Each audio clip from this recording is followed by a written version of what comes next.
Hola y bienvenidos a Español 135. My name is Tara Greatorex and I will be your instructor this semester. I'm looking forward to a great summer with all of you. I just want you to take a quick look at our D2L page so we know how to navigate the course. So make sure you read our welcome announcement, and then the first thing we're going to do is click on content and we're going to click start here. So right here, start here.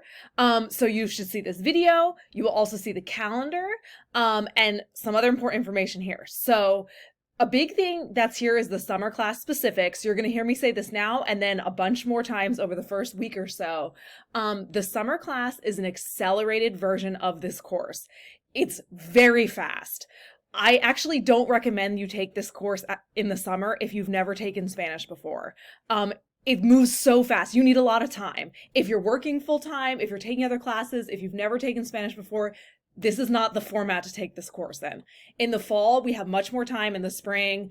So please make sure that you really understand that you want to take this in accelerated format. Again, it's really only recommended if you have taken Spanish before. You're not going to need to spend as much time because it's going to take a lot of time anyway, even if you have taken Spanish before. You can take a look at the calendar and you're going to see that things are due every couple of days. So you really need to be able to log into the course every couple days and have a few hours free every couple days. So again, if you're working full time or something and your schedule means you only have one day a week that you really can work on assignments, take the course in the fall or in the spring. Because if you're going to take it in the summer, every couple days, the entire summer, you need to be able to log in and submit assignments. So please make sure you look at the calendar and the summer class specifics.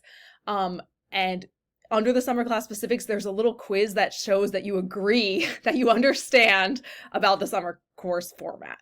Okay, so under the instructor information, you have my contact information. I answer emails all the time. There's a Google Voice number. You can text me, but I do answer emails all the time. So that's the easiest way to contact me. The information about the textbook is here. So the textbook is Spanish for Healthcare Workers. The bookstore only has a couple of physical copies because it's actually gone out of print for physical copies, but there is an ebook. So the easiest thing to do is just get the ebook straight through the publisher. You got to have that for like the first day of classes. So make sure you get that right away. You can buy it used, but if it's going to take like 3 weeks to come, you got to have it before then. The rest of the things here, how do I add accents? So make sure you check out that page to see how you can add accents, and the academic integrity policy is all there. Okay, so then the next thing we're going to click on is assignment information.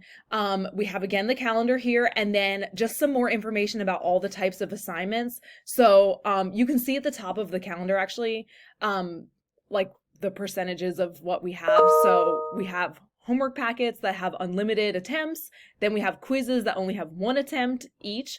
And then we have every week we have every module we have a speaking assignment. And every couple of modules we have like a special project. So again, you can see here the homework packets, which are the unlimited attempts, the quizzes, which are the one attempt, the speaking recordings every module, 2 pronunciation projects, 5 discussion boards, and then 2 other projects, the field specific project and the video project. You can take a look at the dates here on the calendar.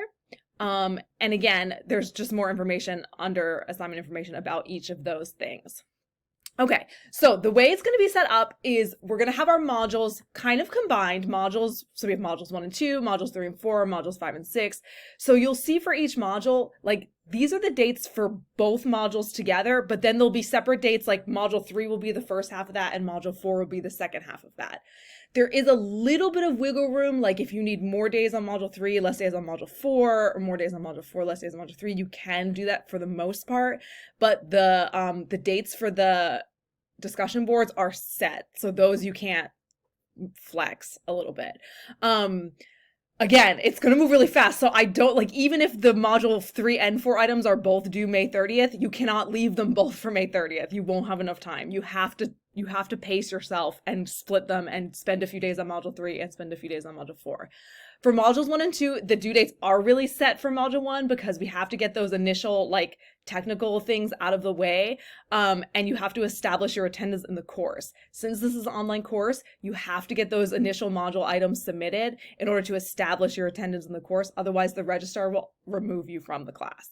Okay, so once you've watched this video, you're going to go into modules 1 and 2 and make sure you complete the quiz to acknowledge about the summer class. That will unlock the rest of the module for you. You got to do that first, and then you're going to watch the videos and get started on the assignments here. Okay? Please email me as soon as possible if you have any questions. Again, I'm here for you by email. You can text me. I'm here all summer for you. And yeah, I look forward to a great semester with you, and hasta pronto.